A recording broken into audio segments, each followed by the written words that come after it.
যেটা আপনি আহি আছে ঘুৰি আছে বিটিসি নিৰ্বাচন হব কি ৰকম ব্যবস্থা আজি আমি ইয়াত কোকৰাঝাৰ সমষ্টি কোকৰাঝাৰ জিলাৰ এটা অন্যতম সমষ্টি এই সমষ্টিত আমি আমাৰ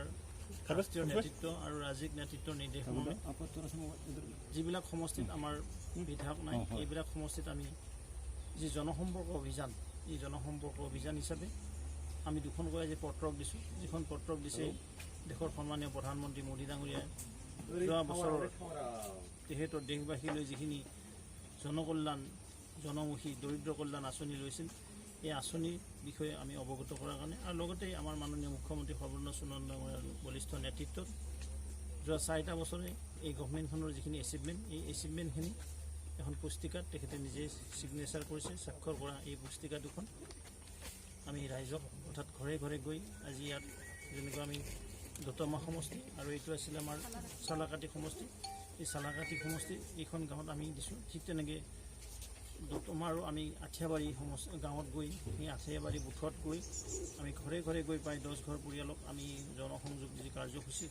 অংশগ্ৰহণ কৰিছোঁ আৰু আশা কৰিছোঁ ভাৰতীয় জনতা পাৰ্টীৰ নেতৃত্বত কেন্দ্ৰত বা ৰাজ্যত যিখন চৰকাৰ চলি আছে এই চৰকাৰৰ আঁচনিখিনি জনসাধাৰণক চুই যাব জনসাধাৰণ সচেতন হ'ব তেওঁলোকৰ কাৰণে জনকল্যাণকামী যিখিনি আঁচনি দিয়া হৈছে এই আঁচনিখিনি সজাগ সচেতন তেওঁলোকে পঢ়ি লৈ ভৱিষ্যতৰ দিনত তেওঁলোকে ইউটিলাইজ কৰিব যাৰ দ্বাৰা দেশখন দুপকদোপে ৰাজ্যখন বা বিটিচি অঞ্চলখন আগবাঢ়ি যাব পাৰিব বিটিচি নিৰ্বাচন আপোনাক কি আশা কৰে যিটো আপোনালোক 26 এতিয়াতো কৰোণা ভাইৰাছ আপোনালোকে সকলোৱে জানে এই ভাইৰাছত যিহেতু আক্ৰান্ত হৈ আছে সমগ্ৰ বিশ্বই আমি আশা কৰোঁ পুনৰ আগৰ বিশ্বখন আমি ঘূৰাই পাম আগৰ পৃথিৱীখন পাম এক সুন্দৰ পৰিৱেশ ৰচনা হ'ব যি পৰিৱেশত বিটিচি নিৰ্বাচন পাতিবলৈ সক্ষম হ'ব কাৰণ এইটো লকডাউন প্ৰক্ৰিয়া চলি আছে ছ'চিয়েল ডিষ্টেঞ্চ মেইনটেইন কৰি আমি কাম কৰি থাকিব লগা হৈছে যিহেতু যোৱা 31 মাৰ্চত আমাৰ কাৰ্যকাল শেষ হৈ গ'ল এতিয়া বিটিচি নিৰ্বাচনটো অতি সোনকালে হ'ব নিশ্চিতভাৱে এক ভাল পৰিৱেশত আৰু আশা কৰিছোঁ এইবাৰ এই বিটিচি নিৰ্বাচনত ভাৰতীয় জনতা পাৰ্টীয়ে খুব ভাল ফলাফল দেখাবলৈ সক্ষম হ'ব যাৰ আধাৰত বিটিচিত এখন সুন্দৰ এখন পৰিষদীয় চৰকাৰ কথা আজিতো দেখা নাই এতিয়া কেনেকৈ ক'ব পানীৰ বহু বনৰ বহু পানীৰ মাছ নিৰ্বাচনৰ ভোট যেতিয়ালৈকে কাউণ্টিং নহয় তেতিয়ালৈকে কোনো গম নাপায় আমি আশা কৰিছোঁ ভাৰতীয় জনতা পাৰ্টীয়ে আটাইতকৈ ডাঙৰ দল হ'ব এইবাৰ নিৰ্বাচনত জুন মাহত হ'ব পাৰে নেকি ইলেকশ্যন জুনত আৰু কেনেকৈ হ'ব জুনত হোৱাৰ চান্স নাই কাৰণ যিটো gap period as per code of কণ্ডাক্টটো ভাইলেট কৰিব নোৱাৰে কোড অফ কণ্ডাক্টৰ নিয়ম মতে যিটো আৰু আমাৰ যেতিয়া 18 তাৰিখৰ পৰা 18 তাৰিখে লাষ্ট নমিনেশ্যন আছিল 4 এপ্ৰিলত আমাৰ পলিং আছিল এই পলিঙৰ যিটো ব্যৱধান এই ব্যৱধান 10-12 দিন লাগিব এই 10-12 দিন আজি আপোনাৰ 16 তাৰিখ 17-18 তাৰিখ এনেকুৱা গেপটো ৰাখিবলৈ আকৌ মেইনটেইন আমাৰ মহামান্য ৰাজ্যপাল ডাঙৰীয়া বা ইলেকশ্যন কমিশ্যনৰ যি নিৰ্দেশ এই নিৰ্দেশৰ যিটো ডিউৰেশ্যনটো দিব হয়তো জুলাই নহ'লে আগষ্টত নিৰ্বাচন হ'ব পাৰে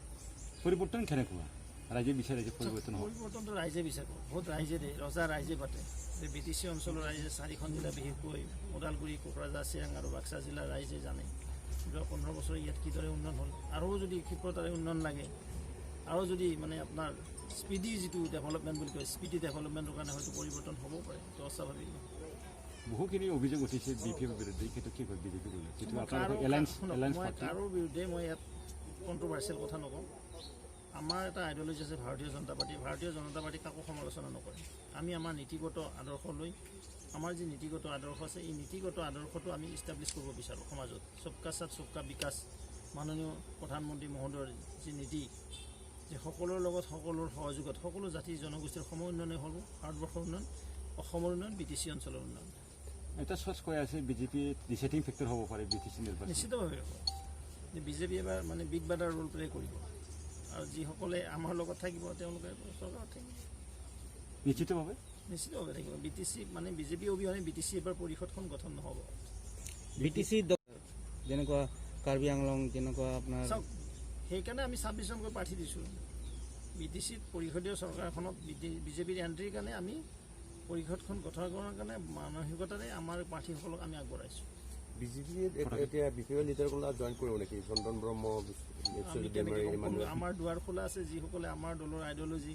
মাননীয় মোদী ডাঙৰীয়া মাননীয় সৰ্বানন্দ সোণোৱাল ডাঙৰীয়া মাননীয় ডক্টৰ হিমন্ত বিশ্ব শৰ্মা ডাঙৰীয়া যিদৰে আজি ৰাজ্যখনক উন্নয়নৰ দিশত আগবঢ়াই লৈ গৈছে সেই উন্নয়নৰ ধাৰাত অংশীদাৰী হ'বলৈ বিভিন্ন দল সংগঠনৰ ব্যক্তি আমাৰ দলত যোগদান কৰিছে বিভিন্ন নেতা সাংসদ বিধায়ক